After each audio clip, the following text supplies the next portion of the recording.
Pendengar Pro 1 dimanapun Anda berada, topik pertama kita ya pagi hari ini kami hadirkan untuk Anda itu terkait dengan kasus kekerasan perempuan dan anak ya di Flores Timur meningkat. Dan saat ini di ujung telepon sudah bersama kita Bapak Anselmus Johannes Marianto, Kepala Dinas Pemberdayaan Perempuan dan Perlindungan Anak serta Pengendalian Penduduk Keluarga Berencana P2KBP3A Kabupaten Flores Timur.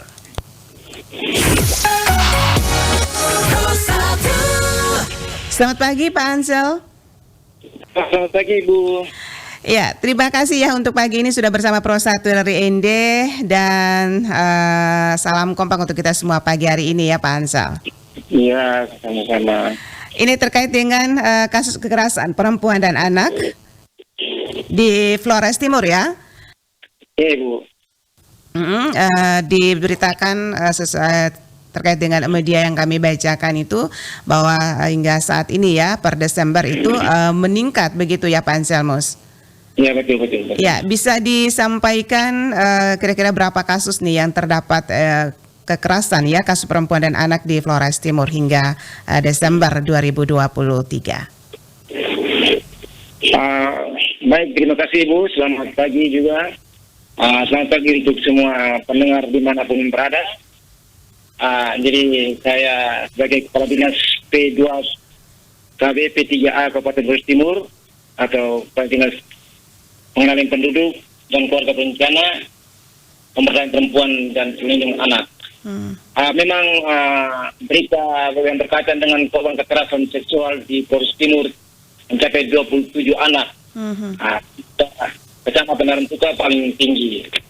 Kalau kita melihat secara keseluruhan bahwa kekerasan terhadap perempuan dan anak Flores Timur sampai pada akhir tahun ini di awal Desember ini mencapai lebih kurang 80. Itu secara keseluruhan untuk kekerasan seksual terhadap anak 27. Sedangkan sisanya itu kekerasan atau KDRT, kekerasan rumah tangga. Tapi yang kita ketahui bersama bahwa kekerasan rumah tangga atau KDRT itu diatur dalam Undang-Undang nomor 23 tahun 2004 tentang penghapusan kekerasan dalam rumah tangga. Dan sedangkan berkaitan dengan perlindungan anak itu Undang-Undang nomor 23 tahun 2002. Dan sudah diperbaharui dengan Undang-Undang nomor 35 tahun 2015 tentang perlindungan anak. Sedang di Flores Timur sini sudah punya perda berkaitan dengan perlindungan anak, yaitu perda nomor 14 tahun 2015. Tetapi kasus di kekerasan terhadap perempuan dan anak tahun-tahun sebelumnya agak masih di bawah. Tapi tahun ini dia cukup meningkat. Itu 80 lebih kurang 80 lebih. Yang khusus untuk kekerasan terhadap anak atau kekerasan seksual terhadap anak itu 27. Ditambah satu kasus lagi baru beberapa hari yang lalu itu juga di Kecamatan Narantuka, itu kekerasan terhadap seksual terhadap anak. Jadi bertambah menjadi 28. Dari kasus-kasus ini tersebar di beberapa kecamatan di Flores Timur. Urutan teratas itu di Kecamatan Narantuka. Berapa itu? Dari berita sebelumnya 10, tapi tambah 1 jadi 11. Menyumbang kasus terbanyak. Dan berdasarkan data di Tanjung Bunga, di Flores Timur Jaratan itu 14. Di Tanjung Bunga 3 kasus. Di kecamatan lainnya terdapat 2 dan 1 kasus. Seperti Kecamatan Lewoleman 2 kasus, Kecamatan Adunara Barat 2 kasus, Kecamatan Adunara Timur 2 kasus, Kecamatan Adunara Tengah 1 kasus, untuk Kecamatan Barat juga 1 kasus, Kecamatan Ilemendei 1 kasus, Kecamatan Ilebura 1 kasus, dan Kecamatan Ulang Bitang 1 kasus. Dari semua KDRT atau kekerasan terhadap perempuan dan anak ini semuanya sudah masuk ke ranah hukum. Ini dilaporkan oleh keluarga atau masyarakat. Tapi kalau kita melihatnya di barat gunung es yang dilaporkan itu yang muncul di permukaan, kita tidak tahu bahwa yang di dalam itu sebesar apa. Jadi anggap saja bahwa sepertiganya yang ada di permukaan, tapi 2/3-nya ada di bawah permukaan. Dan kasus-kasus ini sudah masuk dalam hukum. Dan untuk KDRT biasa atau kekerasan rumah tangga istri, itu bisa masuk dalam diversi sampai di kepolisian atau pengadilan, itu masuk dalam diversi hukum. Itu difasilitasi oleh pihak kepolisian atau pengadilan untuk secara perdamaian antara dua pihak. Tapi untuk kasus kekerasan terhadap anak, itu tidak bisa dimasukkan di versi hukum. Dia tetap masuk dalam hukum, masuk ke pengadilan dan ditetapkan sebagai tersangka untuk pelaku dan tetap masuk ke penjara itu. Tidak main-main, tidak ada kekerasan seksual terhadap anak. Jadi pelaku dihukum. Tidak ada urusan secara kekeluargaan. Walaupun ada urusan secara kekeluargaan, tapi kasus hukumnya tetap jalan. Seperti Ibu. Ya, Pak Ansel, sebenarnya apa sih yang menyebabkan kasus kekerasan di Flores Timur ini, KDRT ini, perempuan dan anak ini meningkat? Saya melihat dari sisi kasus kekerasan seksual terhadap anak ini meningkat karena rata-rata itu orang tuanya atau anak ini tinggal dengan nenek atau keluarga. Orang tuanya lebih banyak ke merantau. Sehingga anak ini dipantau oleh nenek sendiri, mungkin nenek sudah tua, ataukah karena dengan nenek manja mereka bisa berbuat apa saja sehingga mereka bergaulnya bebas tanpa dikendalikan oleh orang tua. Karena rata-rata kasus-kasus ini di tempat ini semuanya orang tuanya merantau atau tinggal dengan bapak tiri. Begitu. Jadi kurang kontrol begitu ya Pak Ansel ya? Iya. Oke. Dan yang berikutnya bahwa ini berkait dengan HP ini. Jadi medsos. Jadi mereka banyak nonton film-film porno. Akhirnya bukan hanya pelakunya orang tua, tapi pelakunya juga pelaku anak dan korban juga anak. Itu juga ada di sini.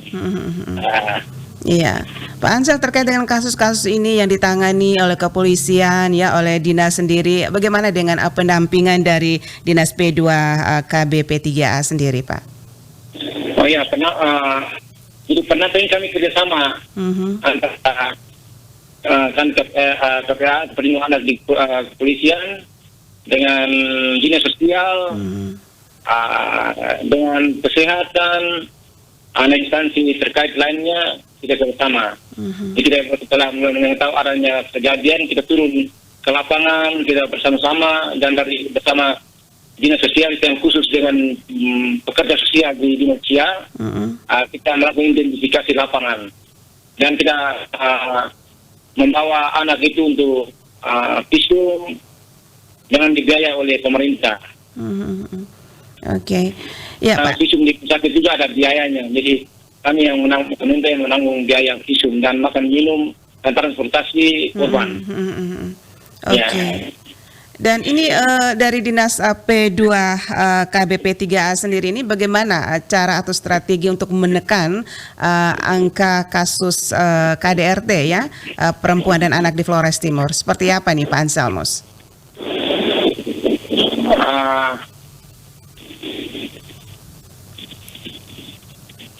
Pak Anselmus?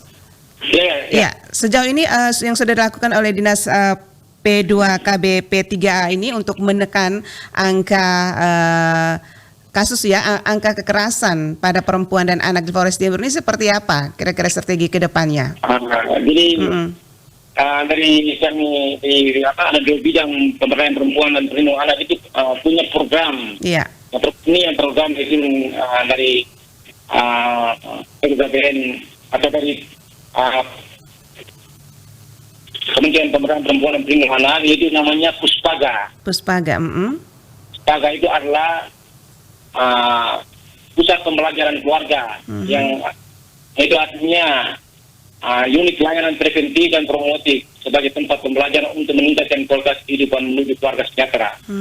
Ini yang melibatkan instansi-instansi terkait kepada anggotanya, yang dia punya sekretariatnya ada di dinas kami.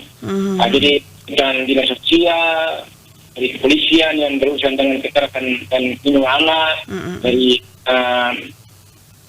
pengadilan, dari kejaksaan, dari lembaga pemasyarakatan anak.